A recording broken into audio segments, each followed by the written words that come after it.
On the island of Matanui, 6 mighty Toa must rise against evil.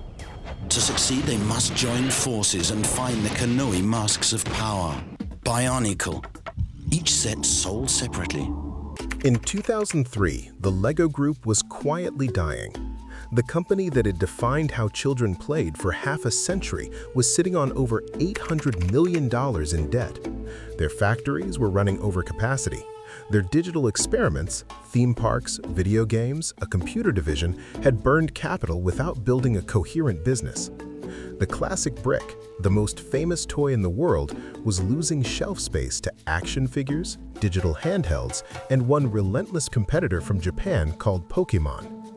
Executives in Billund, Denmark, were running financial models that pointed towards something previously unthinkable: total corporate collapse. They were saved, not by a Star Wars license deal, not by a last-minute investor, not by the classic brick, but by a plastic canister containing a biomechanical warrior with a Maori-inspired name and a mythology that would take 9 years to fully explain. They were saved by Bionicle. Here's the number that nobody talks about. LEGO's internal margin data showed Bionicle generating higher profit margins than the Star Wars license. While the brick lines bled cash, the canister was printing it. Unlike licensed properties where a meaningful royalty percentage went back to Lucasfilm for every X-Wing sold, Bionicle was an original IP. LEGO kept almost every cent. The canister wasn't a side project. It wasn't a marketing experiment. It was the actual profit engine keeping the lights on in Billund. And it had a kill switch built into its own DNA from day one. Today, we're running a full business autopsy. The giant robot secret Faber kept for 9 years. The lore trap that killed G1. And the 3-mistake execution that made G2 dead on arrival. By the end, you'll understand why Bionicle's story is less about toys and more about what happens when a corporation doesn't understand the thing that saved it. This isn't just a nostalgia video. This is a masterclass in how an original IP can outperform a Hollywood license, and how the same qualities that make a franchise legendary can become the mechanism of its destruction. Here are the 4 chapters of the Biological Chronicle. Chapter 1. The Hail Mary. How Christian Faber's biological vision and a 9-year secret kept a corporation alive. Chapter 2. The Lore Trap. How Bionicle became too smart for its own good, building an entry barrier that blocked an entire generation of new buyers. Chapter 3. The CCBS Execution.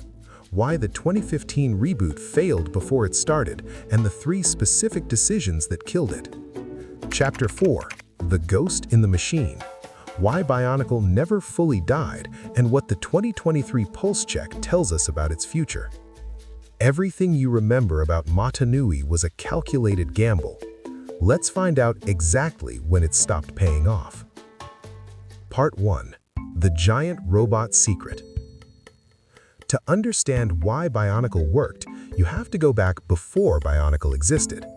In 1999, LEGO was already experimenting with what they internally called construction, construction-based action figures using a ball and socket system. The results were Slicer Throwbots, 1999, and Robo Riders, 2000. These were decent sellers with 0 narrative depth. You bought the figure, you threw the disc, you moved on. No story, no mythology, no reason to come back next year. Christian Faber, the art director who would become the creative architect of Bionicle, saw the limitation immediately. The ball and socket system was structurally interesting. What it lacked was a soul. His solution was a concept he called the Biological Chronicle, a ratio of 3 parts mechanical to 1 part organic tissue. Not robots, not action figures, something in between. Something that felt alive in a way that plastic had never quite managed before. The Toa Mata, the 6 warriors who launched Bionicle in 2001, were the physical expression of that ratio. Their masks were not accessories.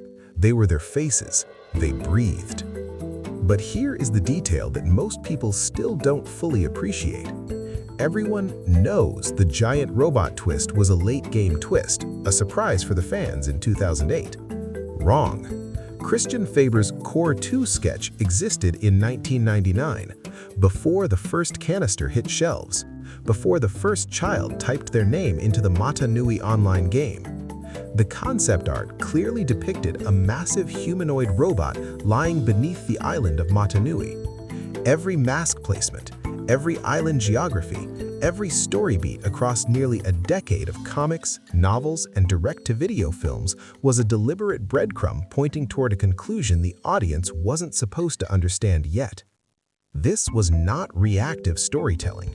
This was long-term narrative engineering, the same technique the Marvel Cinematic Universe would perfect a decade later, but LEGO executed it first, in plastic, with a $7 canister. The transmedia strategy matched that ambition. By 2003, Bionicle was running story content across DC Comics tie-ins, a series of young adult novels, 4 direct-to-video films, and the Mata Nui online game, a browser-based adventure that drove fan engagement at a time when brands barely had websites. The mythology was everywhere, and it was consistent because it had been planned. And then there was the Maori controversy.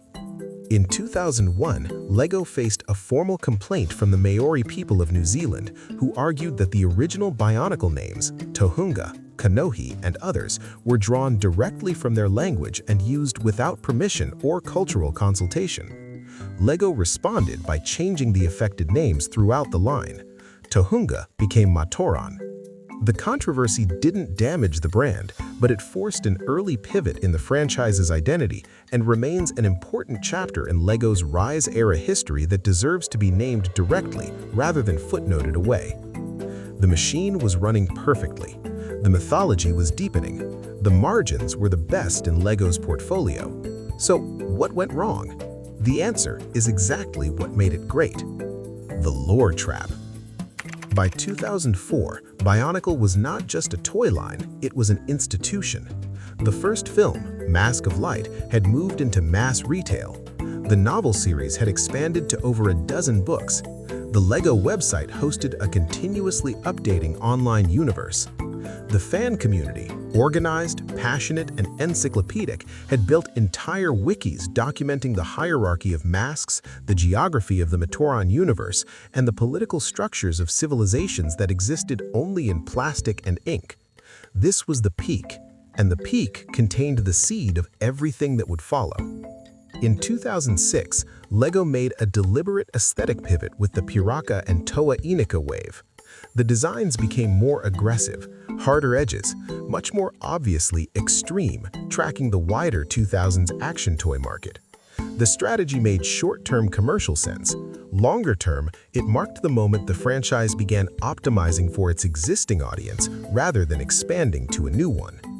Because here is the structural reality of Bionicle by 2009. If you were an 8-year-old standing in a toy store in 2009 looking at a shelf of gladiatorian sets, you were not looking at an entry point. You were looking at Chapter 9 of a story that started before you were old enough to read. The packaging referenced characters, factions, and events that assumed knowledge you had no way of acquiring in the 5 minutes your parent was willing to spend in the aisle. The entry barrier was not just high, it was invisible to anyone inside the fandom, because to anyone inside the fandom it didn't exist. The fans who had been there since 2001 could navigate the mythology effortlessly. They were also, by 2009, teenagers and young adults who were not the primary toy-buying demographic. LEGO's own internal analysis identified the problem. Bionicle was selling almost exclusively to its legacy base. New child buyers, the lifeblood of any toy franchise, were not entering. The PhD barrier, as it became known internally, had effectively closed the door to new customers. The 2010 Bionicle Stars Wave, a 6-set farewell collection featuring iconic characters at reduced price points, was a last attempt to reset the clock without a full reboot. It wasn't enough. In 2010, after 78 sets and 9 years of continuous story, LEGO canceled Bionicle Generation 1. The island of Mata Nui went dark. But 5 years later, LEGO tried again, and they made 3 mistakes so specific, so avoidable, and so clearly documented by the history of the franchise they were reviving that the G2 Autopsy almost writes itself. The 2015 Zombie Reboot. In 2015, LEGO tried to resurrect the King, and they did it by making 3 decisions that, individually, each had a defensible business logic, and that, together, constituted one of the more thorough acts of franchise mismanagement in modern toy history. Mistake number 1. The CCBS execution. G1 Bionicle was built on the Technic system, the dense, gear-driven, mechanically complex building platform that LEGO had developed in the late 1970s. Building a G1 TOA felt like assembling a machine. You could see the internal architecture. The gear functions were real. You could feel the friction as you turned a gear and watched a limb move. The construction process was part of the product.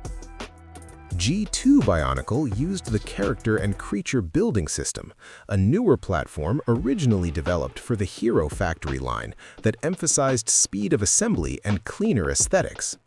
CCBS builds were faster, they were simpler, they looked more like conventional action figures. And that was precisely the problem.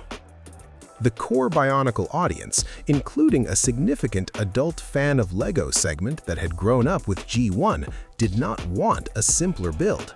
They wanted the complexity. The Technic-heavy construction was not an obstacle to enjoyment, it was the enjoyment. CCBS felt like a step backward dressed in familiar armor. The sets looked like Bionicle, they did not feel like Bionicle. And for a fandom built on tactile experience and mechanical identity, that distinction was fatal. Mistake number 2. The price wall. In 2001, the entry-level Toa Mata canister retailed for approximately $7, roughly $12 in today's money. This was pocket money territory. A child could reasonably expect a birthday or allowance to get them into the franchise. Lower price points meant lower barrier to collection.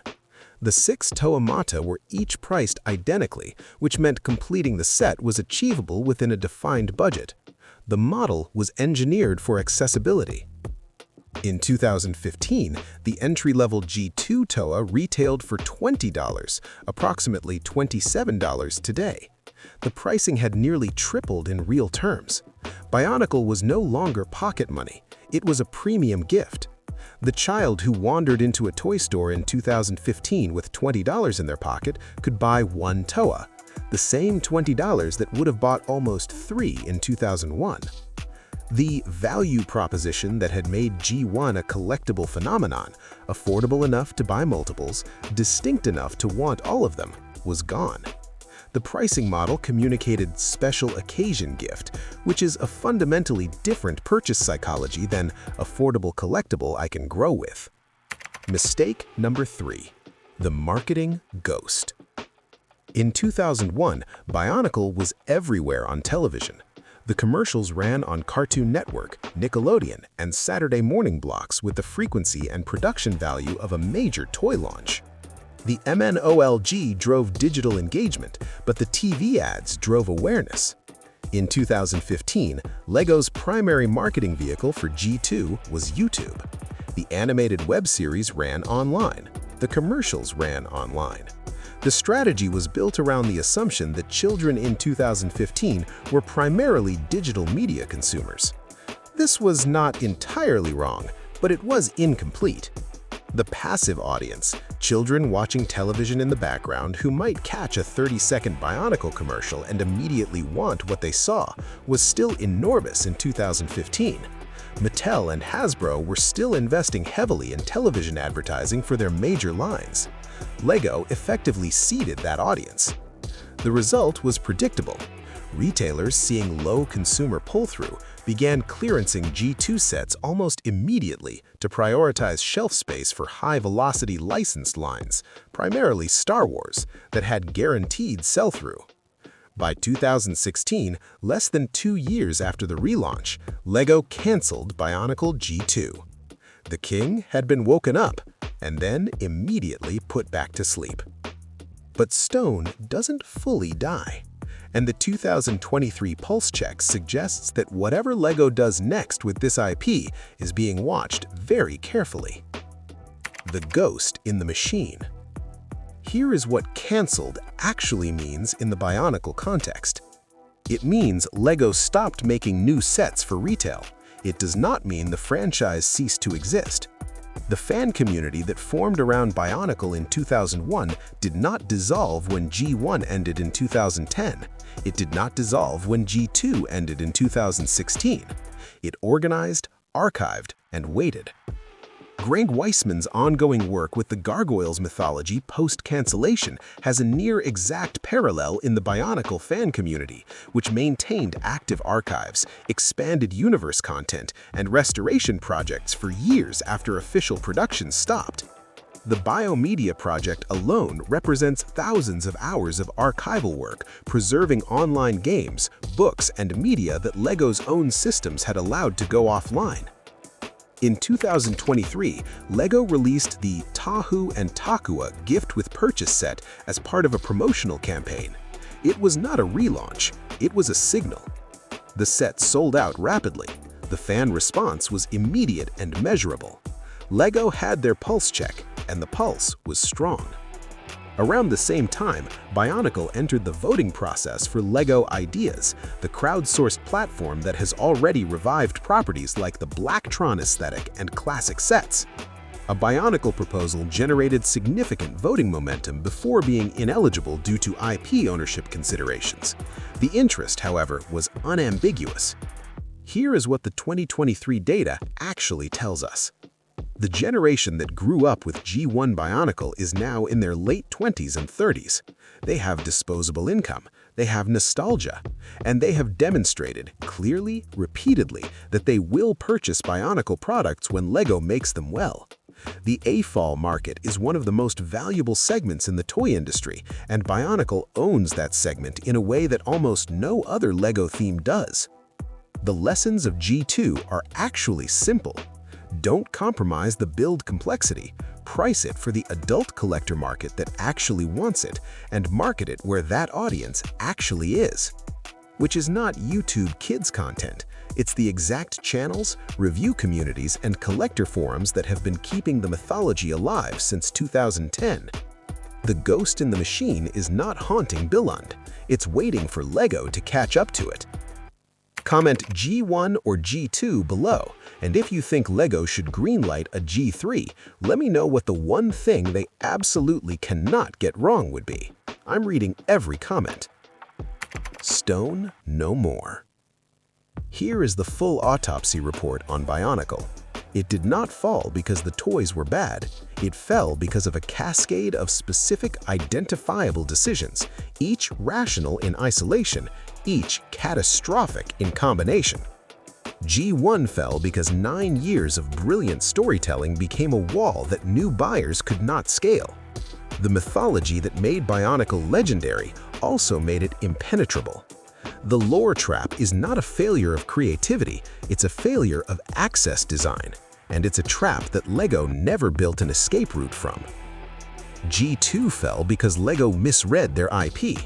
They saw a line that had struggled with complexity and assumed the solution was simplicity.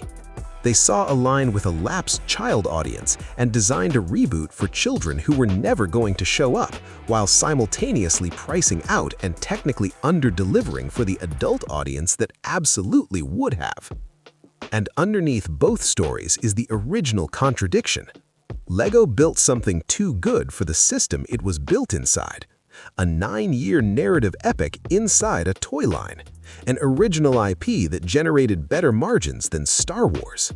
A mythology so coherent and layered that it became the subject of serious academic analysis. Christian Faber sketched a giant robot lying beneath an island in 1999. He knew it would take almost a decade for anyone to understand what they were looking at. He built the breadcrumbs in anyway. That's not a business decision. That's a vision.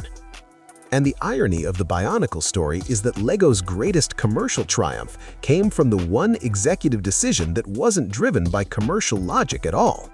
Trusting a creative team to build something stranger, deeper and more ambitious than any toy line had any right to be.